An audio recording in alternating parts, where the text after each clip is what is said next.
I feel like I've always been transgender.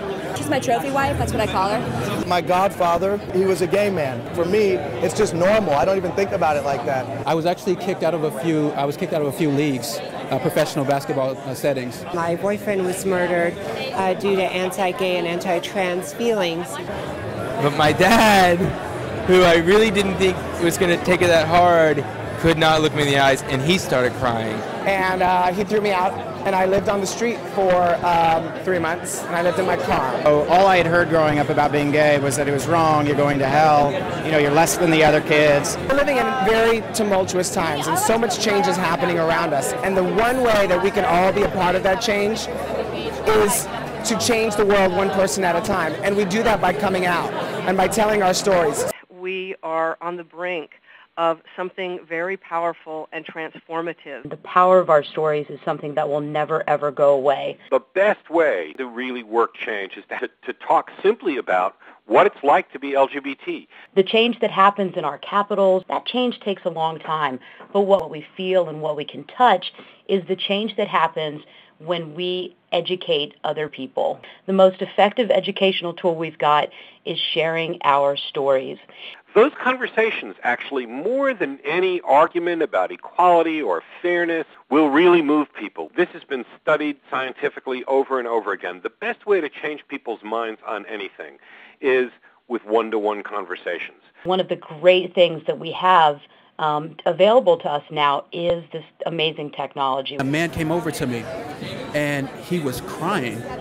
And I said, can I help you? And he was telling me that his son plays basketball, and that because he's seen one of my stories on my MySpace, he was able to come to him.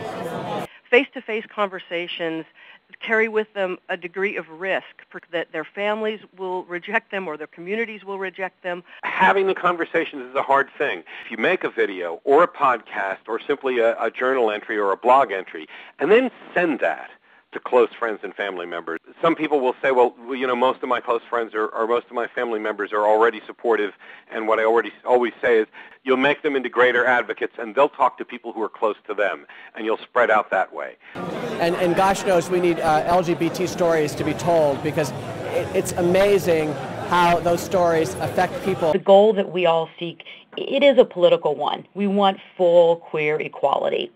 But for a lot of people, when you say the word political, it's a turnoff. And what we really need to do is to make the political personal. The best way to tell a story is not to abstract, but to tell people what happened. I always say get really specific and get really truthful. You know, if you tell the truth and you tell all the details about it, it's fascinating. People can't help but hear about it, because as you get detailed, it becomes more universal. The more specific you get, the more universal it gets. So get specific. If your story embodies the love that LGBT people have for each other, what our relationships are like, about discrimination or about some of the things that we have to put up with as LGBT people, ways in which it's, you know, sort of perfectly ordinary and not exceptional. The bottom line is stories are the way to do it, told simply and straightforwardly. This really is what we need to do if we're going to change the landscape on the whole range of equality for LGBT people. And I think using this technology to make that happen is the most exciting thing I've seen in a while. It's about a new future, and it's so close, and we just need everyone to tell their story, to tell who they are, to make that human connection, to turn this corner. Ignorance and fear that's all it is. It's ignorance and fear. And the only way to dispel it is to teach people that these things are not that different. Everybody wants to be comfortable. Everybody wants to have a home. Be honest. Be true to yourself. Speak from the heart. And I think that you should tell your story at nodumbquestions.org. This is important. Tell your story at nodumbquestions.org. Tell your story at nodumbquestions.org. That's nodumbquestion.org. I love that website. It's fabulous. Tell your story at nodumbquestions.org. And tell your story at nodumbquestions.org. Con acento y todo.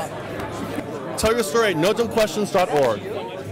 Tell your story at nodumbquestions.org. Tell your story. Tell your story.